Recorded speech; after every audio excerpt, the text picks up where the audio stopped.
আপনাদের এখানে যে অনুষ্ঠান চলছে আমি একটু এসে দেখেছি, আমার কাছে খুব ভালো লেগেছে।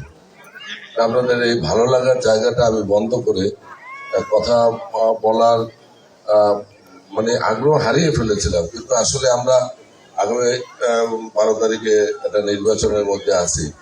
আপনাদের যেহেতু আমি আপনাদের প্রার্থী, অনেকে ভোটার আমাকে অনেকে চেনে না, জানে না, কথা শুনতে চায়, যার কারণে এই সুযোগটা আমি আর হাতছাড়া করতে চাই না। এজন্য আপনাদের কাছে ক্ষমা প্রার্থী। আমি 5ই আগস্টের পর এখানে এসেছিলাম, আসার পরে অনেক দাবি দয়া করেছে, তখন আমাদের ইলেকশন হয় নাই। এরা বলেছে এখানে কি যেন মহিলাদের ঘর বসার জন্য একটা ঘর দরকার। তখন আমরা যাই হোক চেষ্টা করে আমরা 1 লক্ষ টাকা তখন বরাদ্দ দিয়েছিলাম, যে যাতে করে বেশি ক্ষমতায় আসে এই সমস্ত পুজো মণ্ডপের ব্যাপারে আমি অনেক সহযোগিতা করতে পারবো। এবং আমি এই জেলায় দুর্গা পূজায় আমরা দেখেছি যে 123টা পূজা মণ্ডপ রয়েছে যেখানে সক্রিয়ভাবে দুর্গা অনুষ্ঠান হয়। সেই পূজা মণ্ডপে 60টির মতো পূজা মণ্ডপে আষাঢ় মাসে দুর্গা অনুষ্ঠানে অনেকে আমার মা বোনেরা জুতা পরে যেতে পারে না, কাদা অনেক জায়গায়। যেটা আমরা প্রত্যাশা করেছিলাম যে সম্প্রদায় এখানে দীর্ঘদিন এমপি ছিল, অন্তত এইসব ক্ষেত্রে সে অবদান রাখবে, কিন্তু আমরা দেখলাম যে আসলে এইসব কাজগুলো সে করে নাই। আমি বলেছি যে আগামী দুর্গাপূজার আগে যে সমস্ত পূজা মণ্ডপে জুতা পরে যাওয়া যায় না, সেই রাস্তাগুলি আমি পাকা করে দেবো ইনশাল্লাহ, যদি আল্লাহ আমাকে কবুল করে। আর এটা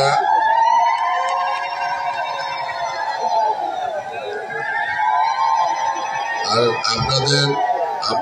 আমি আপনাদের কাছে বলতে চাই যে আপনারা নিরাপদে বরগুনা বসবাস করবেন। আমরা আপনাদের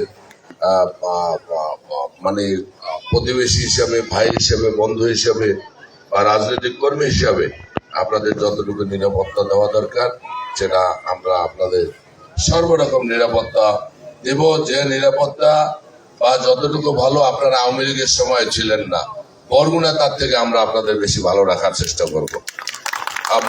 আপনাদের উন্নয়নে আমরা পাশে থাকবো, আপনাদের দুঃখের সময় আমরা পাশে থাকবো, আবার আমরা আপনাদের সুখেরও আমরা আপনাদের সাথে থাকতে চাই। এবং আগামী 12 তারিখের নির্বাচন অত্যন্ত গুরুত্বপূর্ণ। অতীতের যে কোনো নির্বাচনের চেয়ে এই নির্বাচনটা অত্যন্ত গুরুত্বপূর্ণ। একদিকে নির্বাচন করছি আমি, অন্যদিকে নির্বাচন করছে একটা পক্ষ হলো স্বাধীনতা বিরোধী, আর একটা পক্ষ হলো মৌলবাদী। অতএব এই জায়গা যদি এটা প্রতিষ্ঠিত হয়, সেজন্য আপনাদের সম্প্রদায়ের কিন্তু একটা ক্ষতির কারণ হয়ে যাবে। অতএব আমি এই জন্য বলি, এই নির্বাচনটা সনাতনীদের জন্য অত্যন্ত গুরুত্বপূর্ণ। এটা আপনারা নিজেদের বিবেক দিয়ে আপনারা ভাববেন যে মৌলবাদীরা নিজের মুসলমানের দরবার ভাঙে, মাজার ভাঙে, আগুন লাগিয়ে দেয়, লাশ কবর থেকে তুলে মুসলমানদের লাশ তুলে নিয়ে আগুন লাগিয়ে দেয়। তাদের মাথায় কখন কোন শয়তান ভর করে বলা যায় না। অতএব আমাদের আগের থেকেই সতর্ক থাকতে হবে যাতে এই অশুভ শক্তি আমাদের বিনাশের জন্য আবার ছুটে না আসে। এতে আর একটা উলু হয় না?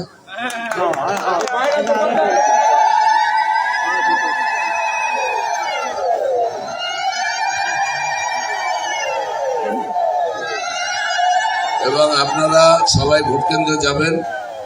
আমাদের এখানে যারা আছে আমরা তাদের বয়স্ক আছেন, গাড়ির ব্যবস্থা আমরা করে দেবো। আপনারা ভোট কেন্দ্রে যাবেন, ভোট প্রয়োগ করবেন, আবার আপনাদের আমরা বাড়িতে পৌঁছে দেবো।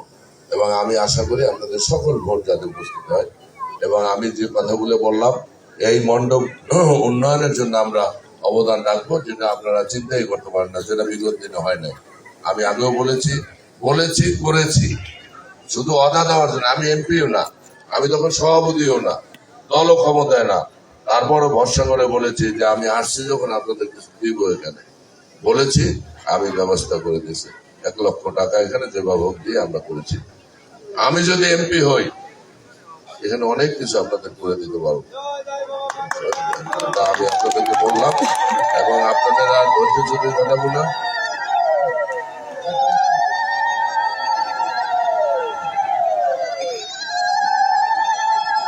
যেহেতু এখানে একটা অনুষ্ঠান চলছে, আমি আর আপনাদের বিরক্ত করতে চাই না এবং অযাচিত ভাবে এসে আপনাদের সময় নষ্ট করলাম।